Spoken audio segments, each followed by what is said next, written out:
আমার হৃদয় থেকে মনে হচ্ছে যে রক্তক্ষরণ হয়েছে। আমি মনে হয় কখনো কারোর জন্য এভাবে কাঁদি নাই। আমি নীরবে কান্না করেছি। আমি বলে শেষ করতে পারবো না। আমার রাজনৈতিক কোনো মানুষের জন্য আমার জীবনে কখনো চোখ দিয়ে এক ফোঁটা পানি বের হয় নাই। এই হাদি ভাইয়ের জন্য আমার নিজের চোখ দিয়ে আমি অশ্রু ঝরেছে। সো আমি দোয়া করি আল্লাহ তাকে বেহেশতে নসিব করুক। ওনাকে আমরা শহীদ হিসেবেই মানি। আমার খুবই খারাপ লেগেছে হাদি ভাইয়ের বিষয়টা। আমি একদমই মানতে পারছি না। আসলে সব থেকে কি বলবো, আমি রাজনৈতিক ব্যাপারগুলো আমি খুব কম জানি, বা আমি রাজনৈতিক মানুষদেরকে একটু কম চিনি। আমি যেহেতু বিনোদনের মানুষ, বিনোদন নিয়ে সবসময় থাকি। সো হাদি ভাইকে আমি এর আগে এত চিনতাম না। সো উনি যেদিন গুলি খেলো তখন আমি ওনাকে নিয়ে অনেক রিসার্চ করলাম। এরপর ওনার বিপ্লবী যেই কবিতা, বিপ্লবী যেই কথাবার্তা, ওনার দেশের প্রতি যে একটা মায়া ভালোবাসা, ওনার প্রতিটা কথার মধ্যে কিন্তু দেশের প্রতি ভালোবাসা একটা গ্রাণ আছে। সো আমি এরপরে থেকে ওনার সত্যিকার আমি ফ্যান হয়ে গেছি। ওনার প্রতিটা কথা, প্রতিটা ইন্টারভিউ আমি দেখেছি।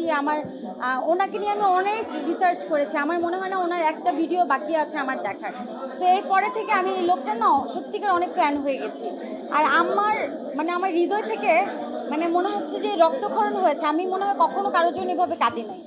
আমি নীরবে কান্না করেছি। আমি বলে শেষ করতে পারবো না। আমার রাজনৈতিক কোনো মানুষের জন্য আমার জীবনে কখনো চোখ দিয়ে এক ফোঁটা পানি বের হয় নাই। এই হাদি ভাইয়ের জন্য আমার নিজের চোখ দিয়ে আমি অশ্রু ঝরেছে। সো আমি দোয়া করি আল্লাহ তাকে বেহেশতে নসিব করুক। ওনাকে আমরা শহীদ হিসেবেই মানি। আমি চাই যে আল্লাহ তাকে অনেক ভালো রাখবে। আর যারা ওনাকে খুন করেছে তার শাস্তি হবে। আমি বিশ্বাস করি এই পৃথিবীতেই সে শাস্তি পেয়ে যাবে। আল্লাহ দুনিয়ার শাস্তি মানুষকে দুনিয়াতে দেয়, এটা আমি বিশ্বাস করি। আমরা তো নিরাপদ না ভাই। এখন তো বাংলাদেশ, আসলে আপনারা সবাই জানেন আমরা দেশে বাঙালি, এই জন্য দেশকে ভালোবাসি। দেশ ভালো থাকুক খারাপ থাকুক, দেশকে ভালোবেসে যাব। কিন্তু আসলে আমরা নিরাপদ নাই। এটা আমি এই যে একটু আগে আমার গাড়ি পার্কিং করব, আমি ভয় পাচ্ছিলাম যে কখন আবার আমার গাড়ি পুড়িয়ে দেয়। কারণ আমি একটা অ্যাওয়ার্ড অনুষ্ঠানে এসেছি, রাস্তায় পার্কিং করতে হবে। রাস্তাতে যদি আমার গাড়িটা পুড়ে যায় ভাই, আমি তো ছোটোখাটো মানুষ, আমি তো অনেক কোটি টাকার মালিক না। আমার জন্য এটা বিশাল লস। সো আমি ভয় পাচ্ছিলাম যে আমার গাড়িটা যদি পুড়ে যায়।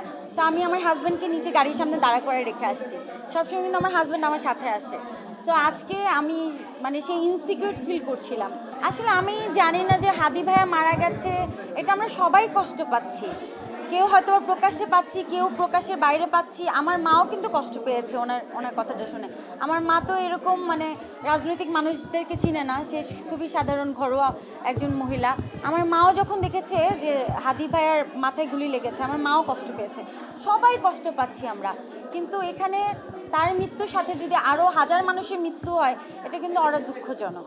সো আমরা এই যে ওনার মৃত্যুর সাথে এখানে চ্যানেল পুরানোর কি সম্পর্ক, বা সাংবাদিকদের ক্ষতি করার কি সম্পর্ক, এখানে বিভিন্ন সংবাদ মাধ্যমের সাথে শত্রুতা আমি কি সম্পর্ক আমি জানি না। আমার সবার কাছে আশা থাকবে, আপনারা প্লিজ এই ধরনের বিশৃঙ্খলতা করবেন না। আমরা মানুষের প্রতি ভালোবাসা থাকবে, শ্রদ্ধা থাকবে, এইটুকুই চাবো। আরও যেন কোনো রাজনৈতিক ব্যক্তিত্ব কেন, কোনো মানুষের জন্য জীবন না আছে, আমরা এইভাবে কাজ করে যাব। সবার কাছে আমার